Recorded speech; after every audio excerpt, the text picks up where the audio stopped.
Welcome to the Great Detectives of Old Time Radio. From Boise, Idaho, this is your host, Adam Graham. If you have a comment, email it to me, box13@greatdetectives.net. Follow us on Twitter at Radio Detectives and become one of our friends on Facebook, facebook.com/Radio Detectives. Also check out our growing YouTube archive, youtube.greatdetectives.net, and we've added a featured playlist there, so you can sample one of our shows that we've completed and see how you like it. Our listener support campaign continues. As always, we welcome one-time donations, support.greatdetectives.net. Today is dedicated to our Patreon supporters, patreon.greatdetectives.net. And I want to welcome Dan as our latest Patreon supporter at the Detective Sergeant level of $7.14 per month. And you can support the show as a Patreon supporter at any amount between $2 and $30 per month. It's the steady, reliable support that we receive, which allows us to undertake additional projects. For example, we did the summer series because we reached the $600 a month goal, and we even have a goal to launch a separate additional podcast, and that's at the $3,000 level. The more Patreon support we receive, the more we can do, and the better we can do it. So your support is appreciated of the Patreon campaign, patreon.greatdetectives.net. Well, now it's time for today's episode of Nightbeat. The original air date is June the 15th, 1951, and this is Otto the Music Man. NBC presents Frank Lovejoy in Night Beat.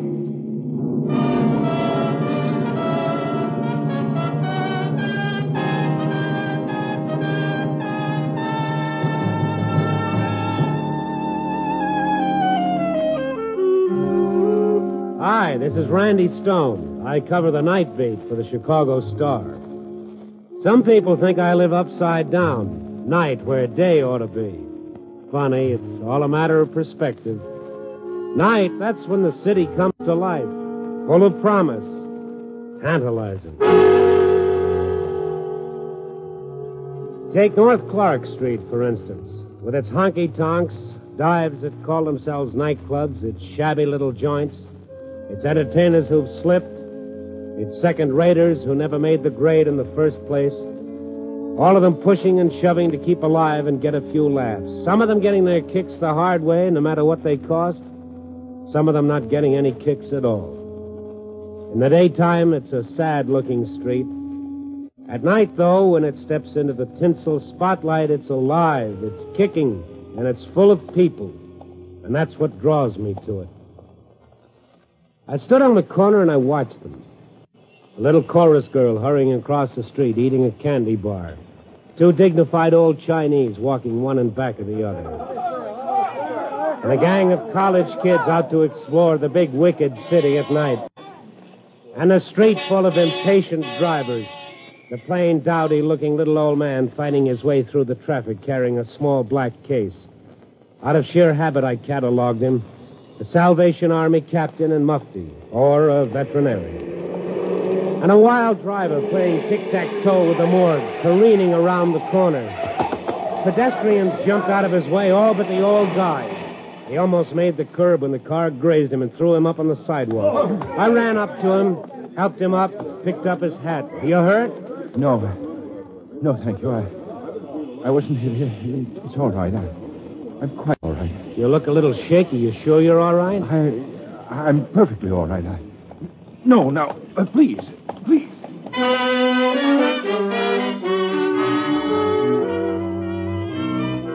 He broke away from me and pushed through the crowd that was no longer interested and scurried away close to the buildings with a kind of frightened dignity, hugging his back case to him, his gleaming bald head reflecting the gaudy lights of the joints and the bars like starboard and port. Kind of a funny old duck. I started to turn away when I realized I was still holding his hat, and I called after him. Hey! He didn't hear me, so I took after him. He was half a block ahead and still hurrying. He turned into one of the joints.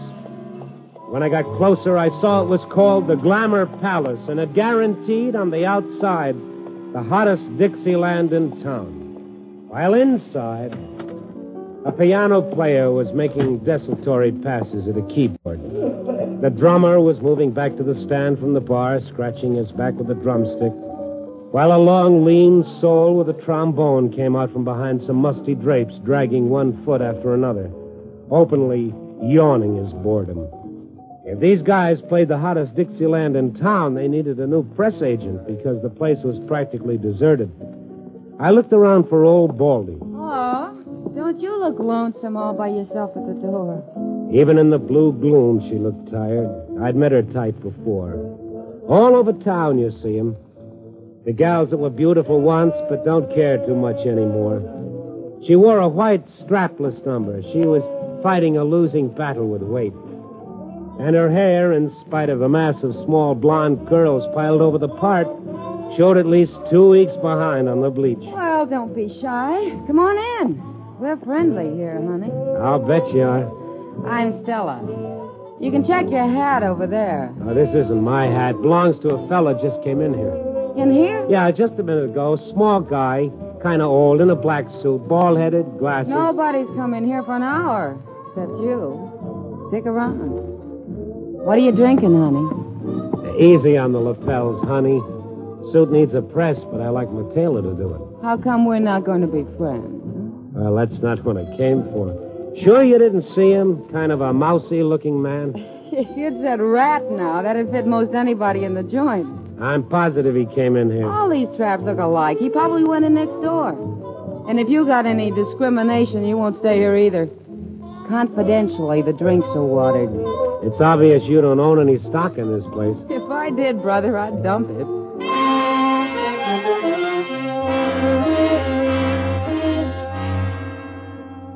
She clutched my arm and cajoled me out the door. Frankly, I was glad to get outside and get a whiff of good, clean monoxide gas. I still had the hat in my hand. I didn't know what to do with it. Randy! Huh? Good to see you, kid. Joe, what are you doing in this neighborhood? I'm working. I'll wait it. In here? No, next door. Why don't you come in? We What? got some good entertainment. Come on, I'll give you a good table. What are you drinking these days? Here, have a cigar. No, Joe, I can't. I'm just trying to return a hat. A what? Skip, it's not important. Boy, am I glad I ran into you. Have I got a item for you? We just had a baby. That's an item? After 15 years, it's a scoop. Okay, I'll make a note of it. Here's a pencil. No, I got one. I got him a pocket. His name is Francis Xavier McGuire. He weighed 9 pounds, 14 ounces, 23 inches long, and the doctor said... Wait a minute. What's the matter, kid? Well, how do you like that? Well, tell me. Maybe I will. My wallet. Dame lifted my wallet. So long, Joe.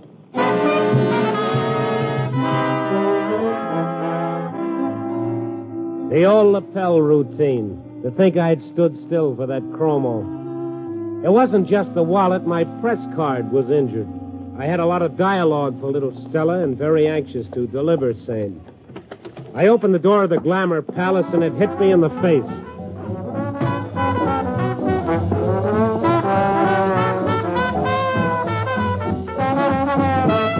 Sweet, hot jazz. I stood there with my mouth open and listened to that ill-assorted, lackadaisical combo make real music.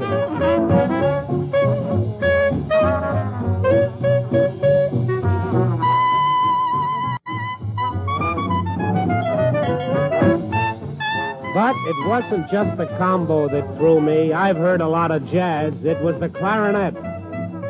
Old Baldy, the guy I've been trying to return the hat to, the little man that wasn't supposed to be here, standing on that platform, blowing that licorice stick like he'd been born with it in his mouth. And I'd pegged him with the Salvation Army.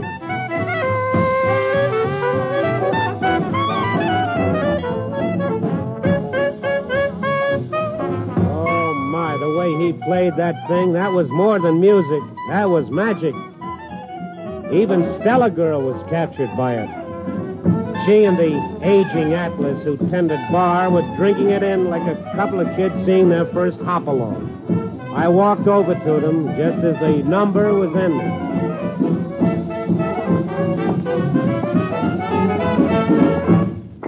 Oh, how about the Benny. Is that music or is that music? Hallelujah. Amen.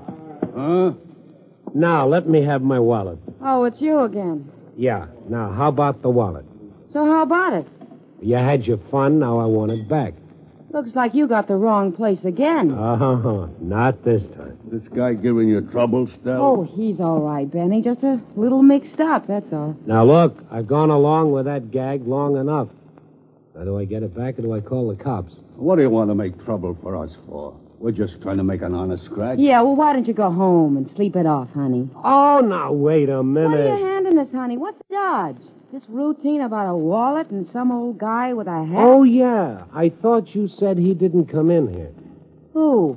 That old guy up there on the platform. What old guy? The clarinet player, the one that... Well, where'd he go? You sure you're feeling okay, honey? Oh, this is getting real cute. Now you see it and now you don't. Oh, that's your trouble. Gee, you ought to see a doctor. I will. When I get out of this squirrel cage, I'll be ripe for one.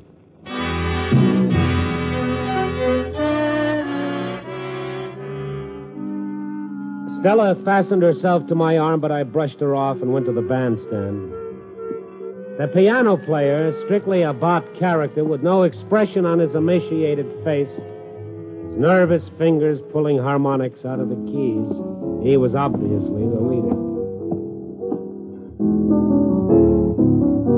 What's your pleasure, man? Clarinet. Oh, yeah. Sweet reed. Real sweet. Yeah. Where is he? Did you hear me? What's that you say, man? I want to talk to your clarinet player. Oh, don't have one. Never had one, man. You're going around in circles, Stone. Stone. You're caught in a revolving door, honey. You might get your nose caught. How did you know my name is Stone? I'm psychic. Well, I'm very happy for you. What happened to old Baldy? He turned into a mountain in California. Mm-hmm. I'm not convinced. No? Benny, Yeah, Stella. this guy won't convince. Maybe you ought to impress him.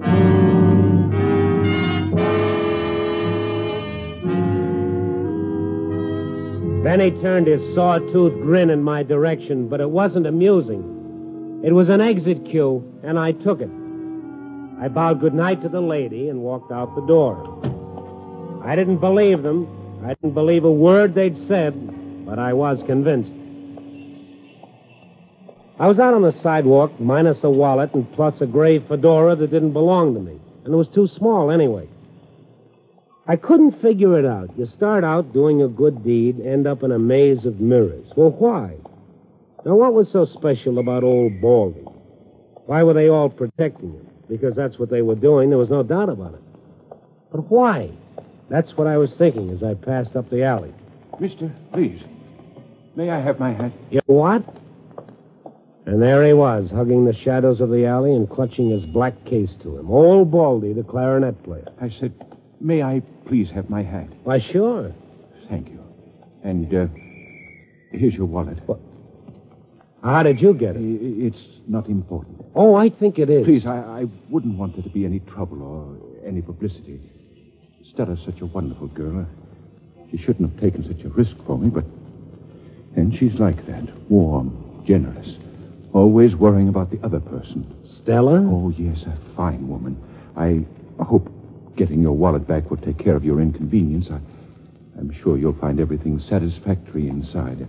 Now, if you'll just be good enough to forget about the whole Wait a thing... minute. Now, what's the rush? Let's not hang out here in the alley. Let's go someplace and talk. Oh, no, I couldn't. Now, wait a minute. I want to ask you some questions. Questions? What about? Well, like about music. Clarinet. How long you been playing it? A long time.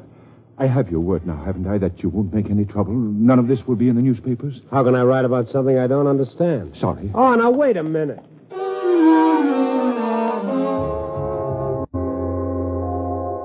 He was gone, just like a piece of quicksilver. He dissolved back into the darkness. It's funny, he didn't look like a jazz man, but he played like he'd been born on Basin Street. Well, whatever. I started to put my wallet away when the thought struck me I'd better check it. My identification was all there. My money was all there. My money was all there and then some. There was an extra $100 in the wallet. What exactly did he want me to forget? That Stella had picked my pocket or that I'd run into him tonight? $100. A bribe, yeah. But to forget what?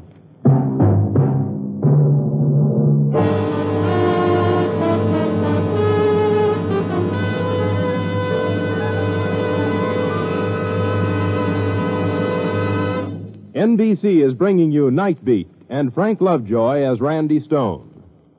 It's the Silver Jubilee on NBC. Perhaps without the right proportions, romance and mystery don't mix. But the amazing Mr. Malone seems to have exactly the right formula, as you'll see later tonight. Then Herbert Marshall brings you a tale of intrigue as told by the man called X. Of course, Pagon will be along to assist Ken Thurston, international adventurer. And just a word about a new show. On July 1st, Martin Caine, Private Eye, joins the Sunday mystery lineup on this station with Lloyd Nolan in the title role. The chimes are your invitation. And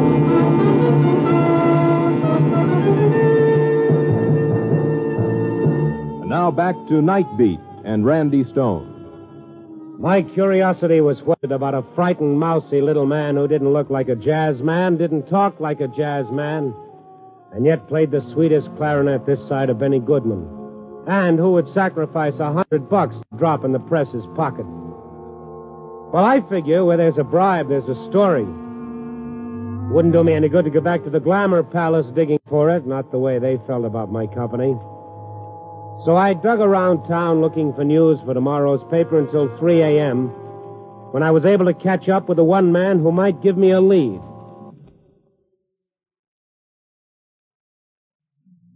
The Beef. He's sort of a walking delegate, ambassador without portfolio for the musicians local, and he knows every musician since Sousa. Long-haired, short-haired, bebop, the gamut.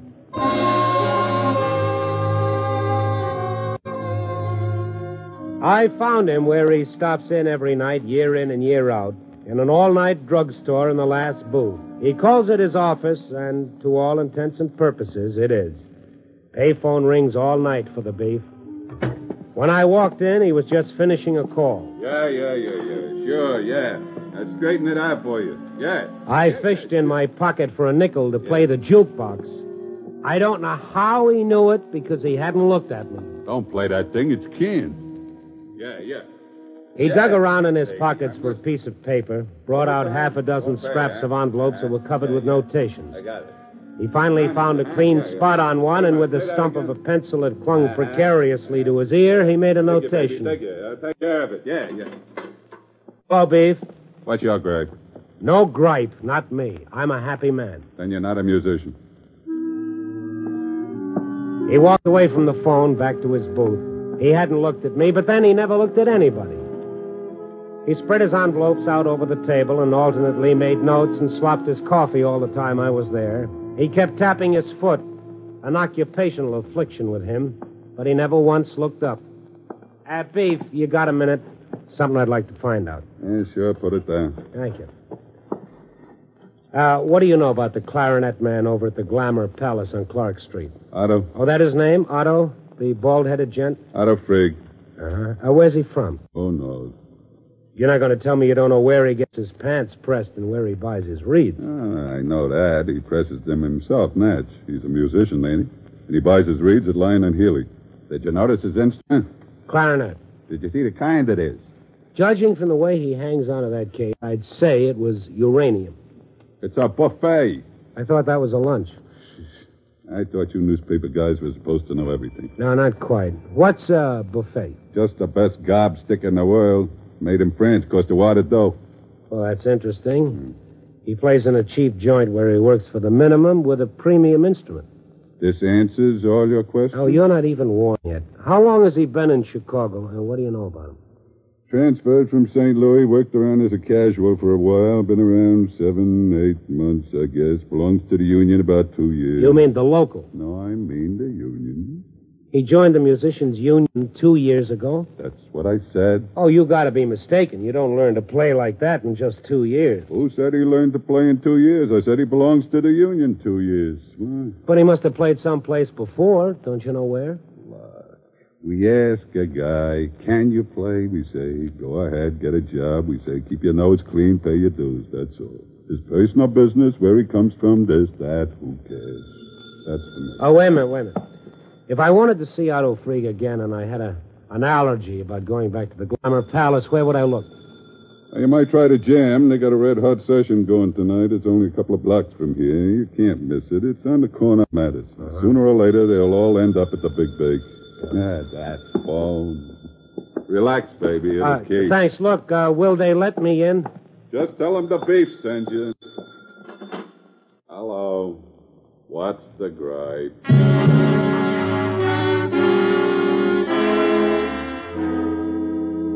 2 years. Otto Frieg, a member of the union, only 2 years, and yet it was obvious that he was an accomplished musician, good enough to play any place.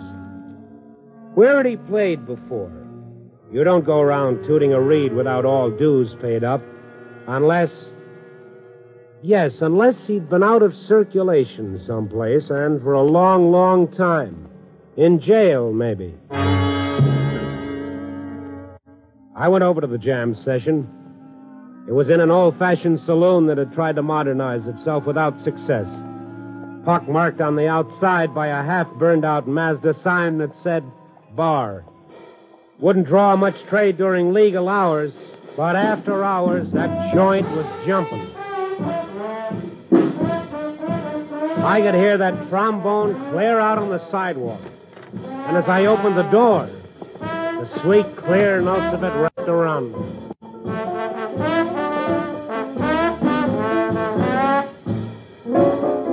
One by one, the others joined him. Trumpet, bass. Oh, what a sweet horn.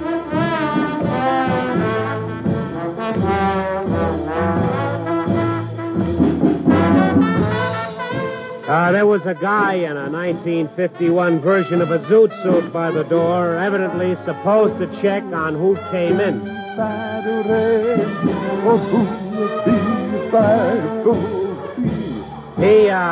He didn't pay any attention to me. Man, he was living. They had a good beat going, a real good beat. You could feel it in the walls and in the air and in your shoes. Every now and then, those boys hit a combination of notes that was great and exciting. A sort of satisfied sigh went around the room. They didn't want to applaud that audience. They didn't want to break the spell. So they beat their feet, shut their eyes, and shook their heads, silently playing along with them, like one man. And yet, how different they were. On their faces, every racial strain, every shade of color, and their clothes from the cheapest to the best. I recognized one of the boys from the burlesque house and a couple of musicians in hand-tailored tuxedos from a lakeshore hotel. And on the floor, a boy, just a kid, sitting cross-legged with his accordion in his lap, fingering it with no sound and with his eyes shut. From the look on this kid's face, that music he heard in his head must have been great. Almost forgot what I came in for. I looked around for Otto Frieg. He was just taking his place on the stand.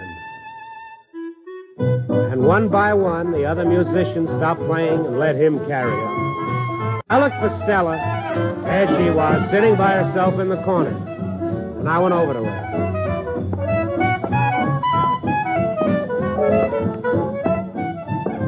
Hi. Huh? What are you doing here? Oh, I like music. Mind if I sit with you? It's a free country, I guess. Thanks. Just listen to him. He's good.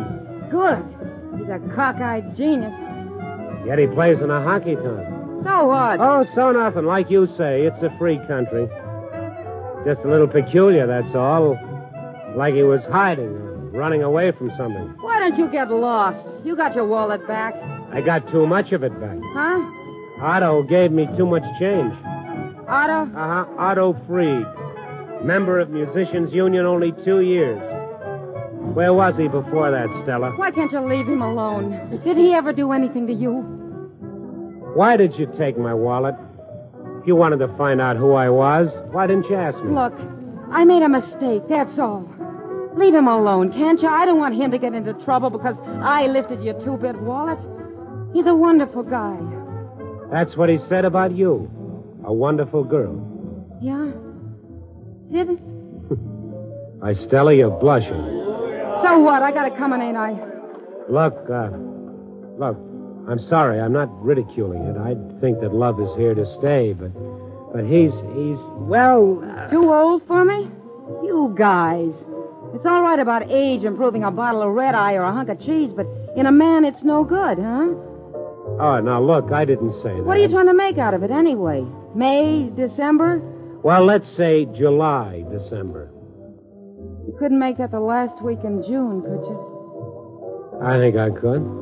Otto. Why did you come here, Mr. Stone? You don't have to talk to him, Otto. You don't have to tell him anything. You promised you'd forget about it. You made a mistake tonight, Mr. Freed. Mistake? Yeah, in my wallet.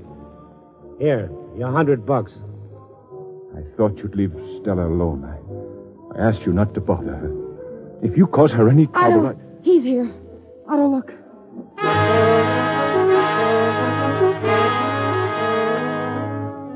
She was looking beyond me toward the door, panic on her face. On Otto's face was the look of a trapped man. He clutched his clarinet to him as though to protect it from something. I followed their gaze. Over by the door, trying to prove to the lad in the zoot suit that he should be allowed to come in and not making much headway, was a big red-faced character who, if he wasn't a cop, was a cop's second cousin. I turned back, but Otto was already out of sight. Stella was just vanishing through the back door. You don't let a story walk out on you like that, not when you've come so far with it. I dashed after them. I didn't get very far. As I hit the alley, Stella tripped me and I went sprawling. Ah! Otto, hurry, get away. I tried to shake her off so I could follow him, but she dug her teeth in my arm. Hey! Oh, you're a real nice kid, nice and refined. You had it coming. Yeah. Now, who's that guy inside that you're afraid It's of? none of your business. I'm going to make it my business. I'll find out one way or another. He's a detective. Oh. Well, what are they after him for? What's it to you? So he's on the lam, it's no skin off your nose. I'm a newspaper man. This won't sell papers. Please, Stone, please, leave us alone. What do you want to do, crucify us? He's the first guy I ever knew who didn't treat me like I was a blue note. What's the trouble with you guys? Dig till you grind up the dirt. Are you going to tell me, Stella, or do I call that Seamus inside? Go ahead, call him. He's not after me. Or maybe, but if he holds you here long enough, Otto will come back for you. This I know. Okay, you win. You want a story? All right, I'll give you a story, and I hope you choke on it. Otto was a bank president in Kansas. He ran away. Oh, so that... No, that's not it. He didn't take a dime. His car fare and his clarinet. All his life he wanted to play it, but he couldn't. He had obligations. He had a front to keep up. So one day, his job's done. His kids are grown. His son's got the bank. His daughters are married. They got everything they need. Big social stuff. His wife's dead. Nobody needs him. He's all alone. But you wouldn't understand, would you, Stone, what it's like to need somebody. Go on. All Otto's got is his clarinet. But they won't let him play it. Jazz is too lowbrow for his family. Imagine being ashamed of Otto. So one day he just walked away. One thing. Why are they looking for him? They gotta make it look good, don't they? Like they really wanted him to come back. But nobody needs him back there. Nobody needs him anyplace. Maybe they do. No. Nobody needs him but me. Well, your mystery man's unmasked. You got your big story. Now why don't you go and print it? Now, you won't believe me, Stella, and I don't blame you, but I am sorry. It was none of my business. Now, go on, beat it. Thanks, Stone. And take good care of that clarinet.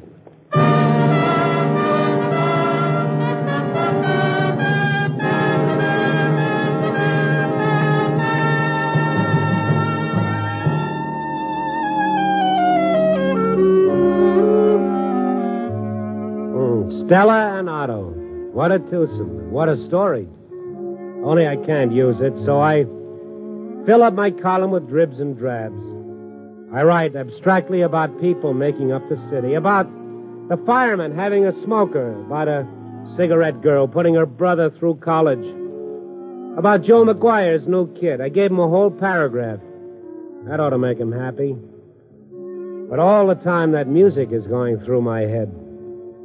From now on, every time I hear a jazz combo, I'll think about Otto Freeg playing that clarinet, coaxing sounds out of it that can't be put on paper. And having the fun he always missed with that tough little two-tone blonde listening with her heart. Yeah, people. Great institution. Copy, boy.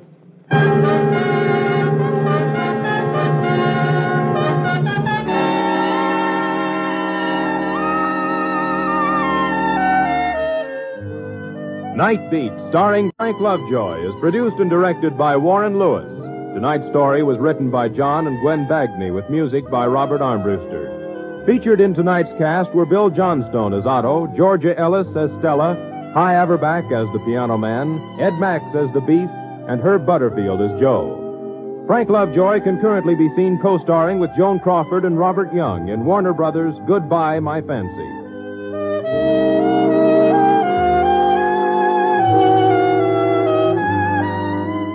Listen next week at this time and every week as Randy Stone searches through the city for the strange stories waiting for him in the darkness.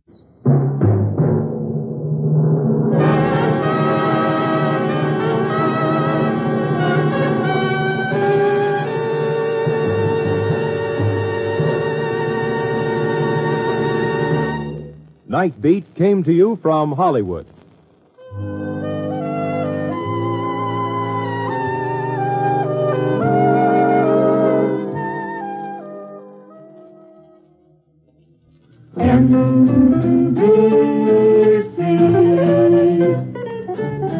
Enjoy the very best in radio. Be sure that you dial and write. Seems like the very best in radio. Morning, noon, and night is from this station. Morning, noon, and night, NBC. Hear the amazing Mr. Malone tonight on NBC.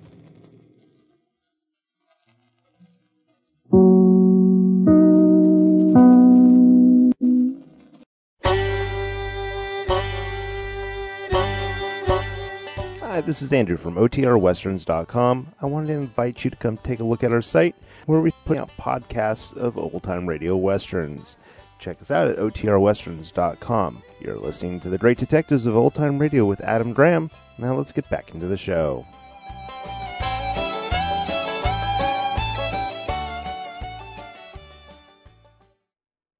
Welcome back. Oh, what a great episode.